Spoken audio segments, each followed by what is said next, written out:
Have you ever wondered how some people can walk into a room and without speaking a word command the air itself?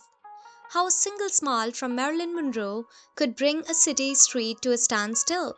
Or how Cleopatra, with a glance and whisper, bent the rulers of empire to her will? Now imagine possessing the same gravity, the quiet ability to attract, enchant, and manifest your desires through presence, not struggle. Won't you want that? Seduction is the most exquisite pathway to attaining what one truly desires in life, yet so often we fail to recognize the immense power it quietly possesses. Today we speak of seduction not as mere indulgence but as a vital life skill, subtle yet commanding, a power that shapes destinies and one that every person shall possess. Many mistake seduction for deception, as if it were a mask we wear to mislead. But I see it differently. To me, seduction is revelation. It brings out the most magnetic parts of who we are and helps us attract what we truly long for. So how does one transform subtle presence into irresistible allure? The answer lies within the archetype of seduction, timeless expression of charm, grace, and magnetic power. Part 1. The Faces of Seduction. Siren, the enchantress of desire. She is the eternal call of beauty and danger, drawing men not with force but with promise. Cleopatra, Helen of Troy, Marilyn Monroe, all sirens who bent empires and kingdoms with nothing but presence. The siren reminds us to attract, become the embodiment of a dream too intoxicating to resist. The Coquette, the master of delay. Where the siren overwhelms, the coquette withholds. She seduces with absence, teasing by giving and then withdrawing. Queen Elizabeth I ruled this way, keeping powerful men entangled not by surrender but by exquisite distance. The coquette teaches desire burns brightest when never fully satisfied. The charmer, the graceful enchantress. She wins not through fire but through ease and warmth. She makes everyone feel seen, admired, and cherished. Audrey Hepburn was one of the history's most luminous charmers. Her elegance disarmed entire rooms. Today, Zendaya captivates in the same way. Approachable, magnetic, beloved, not just for beauty but for grace that feels personal. The charmer whispers. Heart opens to the one who makes them feel extraordinary. The ideal lover, the living fantasy. She adapts herself into the deepest longing of another's heart. Cleopatra did this with Caesar and Antony. She became not herself, but their fantasy. In modern times, think of Margot Robbie. Each role she inhabits, from Barbie to Harley Quinn, taps into different fantasies, making her endlessly magnetic.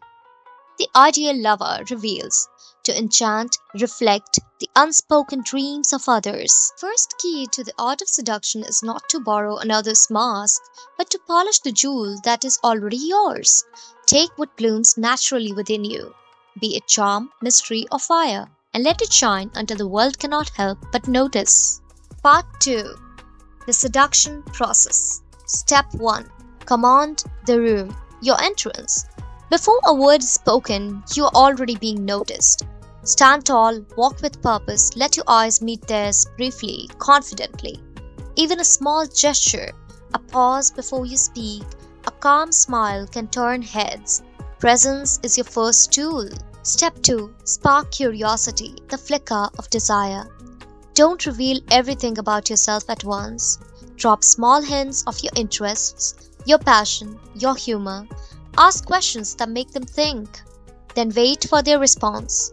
Curiosity is built in the pause and the half-revealed stories. Step 3. The dance of push and pull. Tension is magnetic. Give attention, then step back.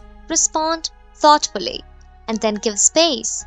Compliment subtly, then let silence linger. This push and pull keeps people invested. Remember, the desire grows in tension, not in constant access. Step 4. The enchantment. Make them feel chosen. Listen more than you speak. Mirror small gestures. Recall tiny details they mentioned.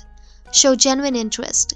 Make them feel seen. Even simple acts, a remembered preference, a thoughtful message can make them feel like you notice what others don't.